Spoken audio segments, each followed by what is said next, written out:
Hello guys and welcome back to the Traitors US, and we are on episode 5. So we are almost halfway through this series, which is absolutely crazy, but we've got a lot to talk about today because there was fallout from the last round table in which Larsa got sent home, and this episode is a dramatic one and it ends on potentially the worst traitor decision I've ever seen in all of the seasons of the Traitors that I've watched. And that is saying something. So stick around to the end to find out what is that bad decision. But before we get into the episode, thank you guys so much for the support on the channel. You guys are fantastic. Big love all round. Make sure you're still subscribing, make sure you're still commenting, and let me know about your thoughts and feelings in the comment section down below. But without much further ado, let's get into the video, shall we? Oh my god.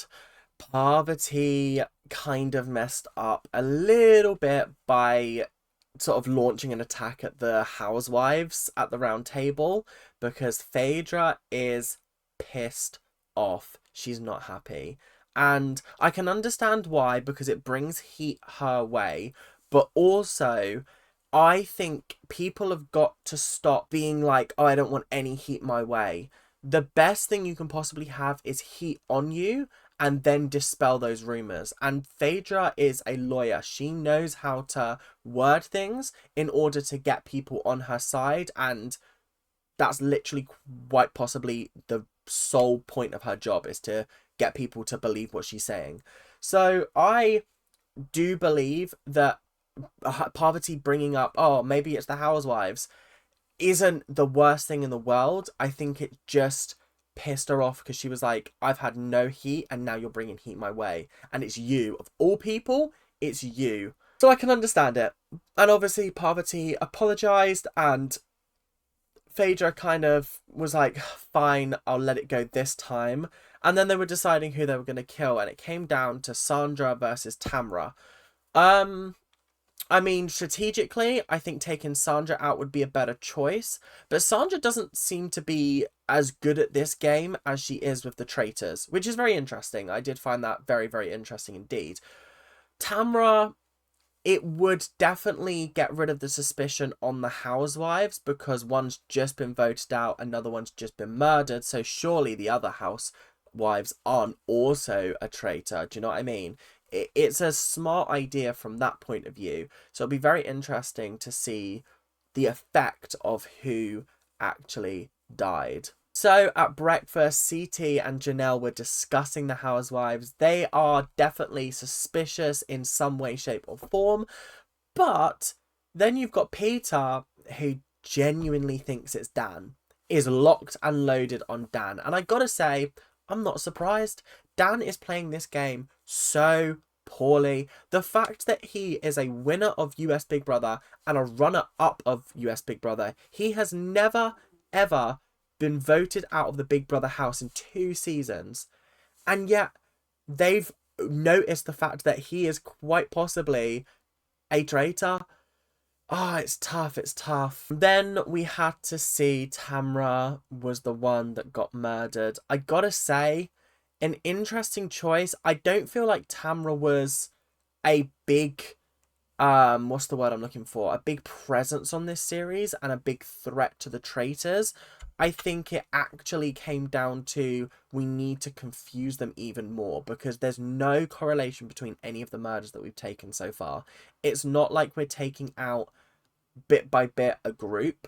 We are just killing random people, which is kind of a good idea, but also I think the traitors now need to start getting strategic with who they murder. Tamra was really gutted to go. It was really sad actually to watch what happened because she kind of broke down in tears and was like, I've had such a good time and I'm so sad that it's over, but I liked her. I thought she was sweet, but I've not really got anything else to add, unfortunately. She didn't make a big enough impression on me. I can't even remember what show she's from. Is she from Orange County? Or she's not from Atlanta. She's not from like New Jersey or New York. She's got to be from like California side. She gives me California vibes. I think she's from Orange County, but I could be wrong. So whilst Kevin is trying to throw Janelle under the bus and put her in the spotlight, Janelle is very, very convinced that it is Dan. And I gotta say, out of everyone in that house, it makes sense because Janelle and Dan played Big Brother together. She knows his gameplay. She knows how he works. She knows how he functions. So therefore, she's probably the best person to tell whether he is a traitor or not. Yes, it might have been 10 years ago, but also an experience like that you're not going to forget. You're going to be sitting there analysing it in your head when you go to bed and thinking, if I'd have just made that move differently, if I'd have made that move differently, then maybe I would have won.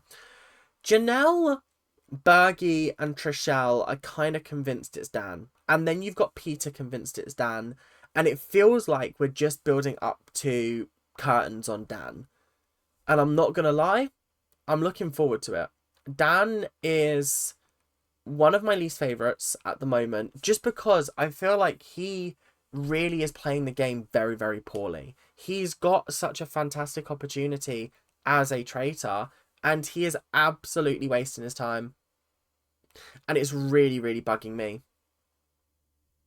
Like, how when people come to you and they're like, who is it? You're not giving them any answer. Why? What is the point in that? Like, just throw a name out. Be like, well, I have been suspicious of Kevin. He's just doing dodgy stuff. But, like, I'm not 100% convinced. I'm not ready to, like, vote him out. But, like, he's definitely on my radar. Just throw some names out. Because you throwing nothing out and giving nothing is making you look incredibly suspicious. Because it's making you think... It's making other people think that, well, you already know who the traitors are. So you're finding it hard to come up with reasons for other people to be the traitors. Does that make sense? So, in this episode, it was the bird challenge. The bird challenge is where they split into two teams. One of them's in the castle. They have to listen to bird noises. The other teams are running around the castle grounds, recreating bird noises over a radio. It was genuinely the funniest thing I've ever seen on this show. Like, it was so entertaining because you've got, like, Trishelle and Bergie going out there making the stupid bird noises, and then they'll be like into the walkie-talkie, and then the others will be huddled around the walkie-talkie going and then they'll just run around the house going and even Alan was stood there like, what on earth is happening right now? What is happening in this here place? Honestly, it really, really did make me chuckle and definitely made my evening a lot better whilst watching it. It genuinely had me in stitches and fits of giggles. Genuinely loved it. There was only 2 shields on offer for one of the teams in the ground, and it was actually Bergie and Trishelle that got it. This is going to come in very, very important later on, but the other people in the garden, which was Sheree, Trishelle, Janelle, Bergie, Peter, and Kevin, I think those were the 6. They decided to keep the identity of who actually won the shields a secret from everyone who was in the house. Essentially laying a trap for the traitors. I will explain the trap for the traitors a little bit more later on. I mean, literally in about a second. But I think it's important to note that this is a big, huge turning point in the game. Before the round table, very, very interesting what happened here. I've said it before, but Peter might actually be one of the better traitor players that we've ever had on the show. And it really does shock me because obviously he comes from The Bachelor. He doesn't come from a competitive reality show background. But he is smashing it. Like, really smashing it. I did not expect it at all. And that's because he's coming up with plans to try and trap the traitors. He came up with a plan with Kevin to vote for each other so that they both seem like they're sus on each other so it keeps them in the game. And then you've got this plan in which Bergie and Trishelle told Peter, yo, we've got the shield. And he goes, bet. I'm going to tell the people that we think are suspicious that I've got the shield and that Janelle's got the shield and hope that they attack you tonight. And then obviously no one dies and we know who it is. We've narrowed it down. So Peter decided to tell CT, Parvati, and Dan. So 2 out of 3. And it really, really frustrates me because I hate that he's this good at the game. Most of the seasons that I watch, I'm firmly on the traitor side. Unless there's like a... what's it called? A faithful that I really, really like. So like in season 1, Amanda, I loved. I was on the traitor side. Season 2, I liked Harry. Not anymore because of what's been happening with the whole sitch. But at the time, he was a fantastic traitor. So I was really on board with him winning. US season 2, it's really tough to decide who I like more. Because the faithful are actually playing a fantastic game. It's a game of cat and mouse. And currently, they're the cat. And it's really interesting to see that. So, we've got a twist, guys. The first of its kind. I don't think any other season of the Traitors has done this, to my knowledge. But we have a returning player. And I was really surprised by this. I wonder whether this was the plan from the jump, or whether it was kind of a response to Deontay quitting. But then again, I don't really know how that would have worked because he left during production. I don't know. Anyway, I feel like this was premeditated, which I'm really happy about. But they brought Kate back. If you guys remember, Kate was my favourite part of US Season 1. Suri, obviously, fantastic. She's one of my favourite reality stars of all time. But there's Kate. Then there was Kate, who just made the season 10 times better. The moment where she was walking up the hills and she just started chucking the money out. And she was like, I don't care. I don't care. I'm so done with this. And the fact that everybody thought she was a traitor and she only got voted out in the final. Fantastic. Just, she's so amazing and I love her so much. And I'm so glad that she has come back to mix things up. And honestly, it's added an extra layer of just, to the game. Because I'm not being funny. But it's nice to have someone come in and be like, right, what's actually happening here? Someone explain it to me because I ain't got a clue. I don't know any of you. Tell me who to vote for. Make your cases.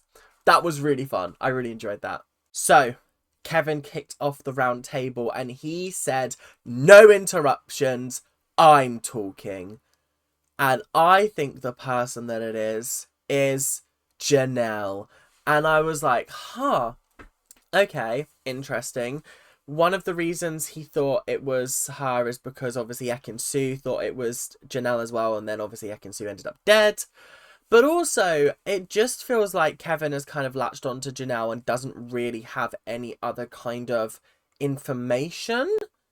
And then Bergie's like, yo, I don't think Janelle is wrong. It is like a traitor.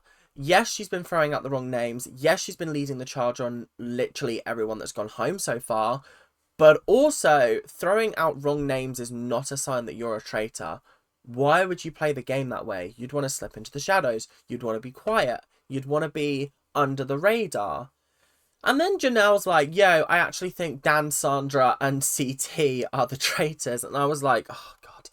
Okay, you've got Dan, but the other two, you're just throwing names under the bus for actually no reason. Like, you've got no reason for why you think it's those two. You're just throwing names out. And it is quite funny. It does feel quite desperate. And then you've got John, who goes, yo. Well, he actually doesn't go, yo, because he's a former Speaker of the House of Commons.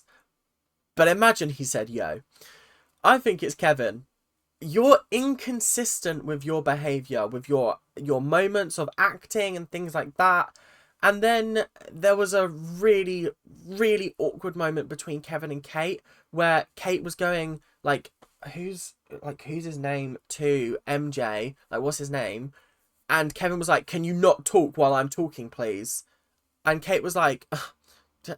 And I was like, get him, Kate. Get him, Kate. You can do this. You can do this. I don't like Kevin now. How dare you come for Kate? Not a fan of mine. Oh, no. I'm not a fan of yours. Yeah, not happy with that. Then Peter obviously brings it back to Dan and goes, yo, Dan, I think it might be you. And then Dan's like, I'm playing this game like Big Brother. I'm sitting back, I'm observing, I'm not throwing names out because that's how I get voted out. You can't play this game like Big Brother. I'm sorry, you can't. This is a social deduction game. It's not a social manipulation game. It's just not the same. And then you being like, oh, I think it's Janelle now. Janelle being your first name that you've ever thrown out. And then also being like, I think our friendship has blinded me to see that you're actually the traitor. I feel like it was just the cries of a desperate man trying to get the heat off of him. Yeah, it's tough. It was tough. It wasn't enjoyable to watch. But that was pretty much the entire round table. There wasn't really much more to add, so let's just move on to voting time, shall we? So, the votes were as follows. MJ voted for Janelle. Phaedra voted for Janelle. Sandra voted for Janelle. And then something really awkward happened. Janelle was like, that's fine, because you're a traitor. And then Sandra was like sipping some water. And Janelle was like, guilty much? And Sandra was like, I was thirsty. And then they just had a backwards and forwards argument to the point where Alan had to be like, guys, sort yourself out, please, for the love of God. Then we had Peter voting for Dan, John voting for Dan, Janelle voting for Dan, Kate voting for Janelle, Parvati voting for Janelle, Kevin voting for Janelle, Trishelle voting for Dan, Dan voting for Janelle, CT voting for Janelle, Sheree voting for Janelle, and Bergie voting for Dan. So Janelle did get the majority of the votes. She was obviously a traitor. No, she wasn't. She was a faithful. But it would have been funny if she was. Janelle played this game hard and fast, and I think that's ultimately what got her voted out. It's not a game that you can rush headfirst, bull in a china shop. It's just not ideal. It doesn't work, and I think that's exactly what happened with Janelle. She had such a good start to the game, and then like it just felt like she was just getting messier and messier with her gameplay, and she got Dan right. So I can't take that away from her, but her other guesses were pure bullshit in my opinion. So yeah, tough but fair. Traitors Tower, and the worst decision a traitor could have ever made is coming your way. Oh God, it pained me so much, so much, because they stood up there and they were like, right, who has the shields? And Dan was like, oh, Peter told me that he and Janelle have the shields. And Parvati went, he told me the same thing and he told me not to tell anybody. And Dan was like, he told me that as well. And Parvati was like, I think this is a trap. I think that Bergie and Trishelle have got it. And I was like, thank God Parvati is smart. Thank God she is smart, because this is quite possibly the most important murder in the entire Traitors game.